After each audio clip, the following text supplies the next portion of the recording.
A lot of strange theories on how to find a life partner.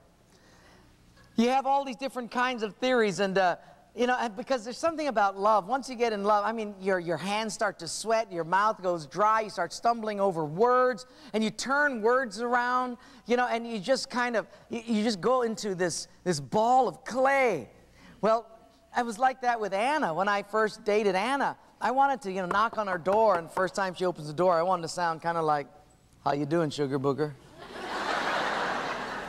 Let's go downtown and see a movie," you know, but instead, because your heart is beating, you know, a mile a minute, and your hands are sweating, and your mouth drains of fluid, so I knocked, and instead of sounding real cool, she opened the door, and I sounded kind of like this. She opened the door, and I looked at her, and ha!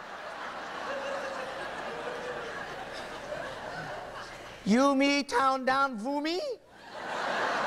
Movie, sorry. And I turned all my words around. Well, I was thinking about it. I haven't done this for a while, but I wanted to do this love story for you that would really be done in the way that if this guy was really human, he would speak this story this way. It's a beautiful love story of Cinderella. How many of you have heard that one? Yeah, it's just a beautiful love story that you'll study in high school. If you don't get it, you'll get it in college. And it's a beautiful classical piece of literature.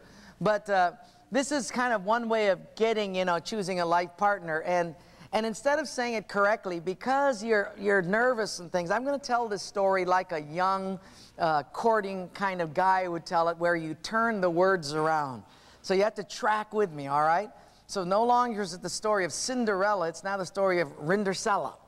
All right, so here it is. Listen very carefully.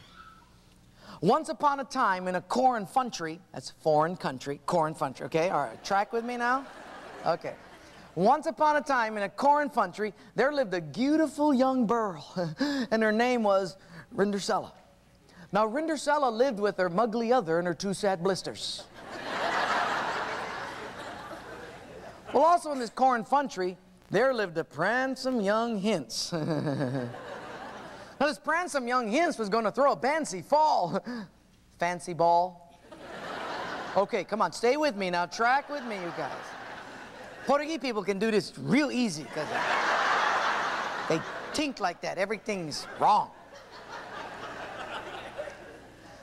So he wanted to throw a fancy fall, so he invited all the people from miles around, especially the rich people. Rich people. Come on, stay with me now. Well, Rindercella's muggly other and two sad blisters, they got all excited. They went down to buy themselves some trancy fesses to go to the fancy fall. But Rindercella couldn't go. So she just cat down and cried. She cried. Hey, everything's backwards in this story. Well, while she was sitting there crying, all of a sudden, whoop, there appeared before her a Gary Mudfather.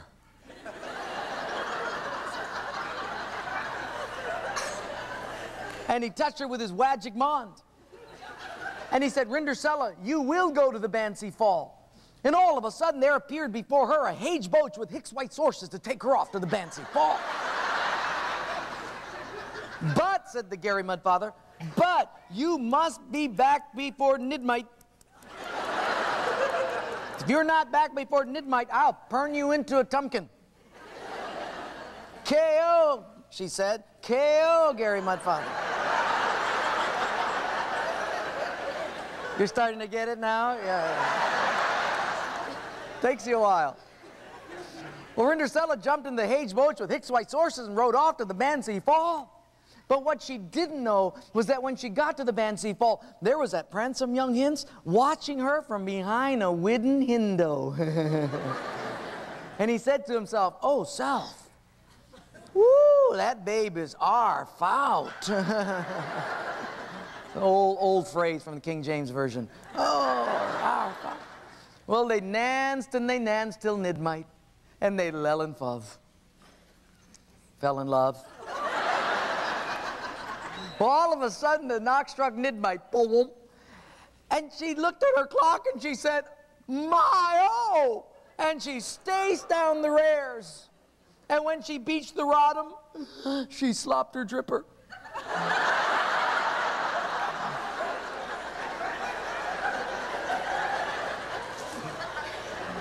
Well, the following day, this pransome young hince rode throughout the Corin country looking for this beautiful young burl that slopped her dripper. So he got to Rindercella's house and he tried it on her mugly other. It fitn't it. So then he tried it on her two sad blisters. It still fitn't it. So then he finally tried it on Rindercella. Floop, boop. Oh, it fit it. It was just the sight rise. Well, they lell and fuv again and got married and lived heavily after upwards. Well, the story of the Maury is this.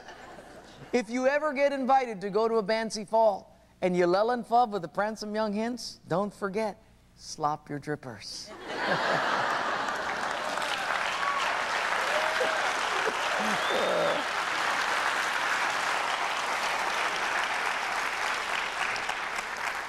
I memorized that last night for you. So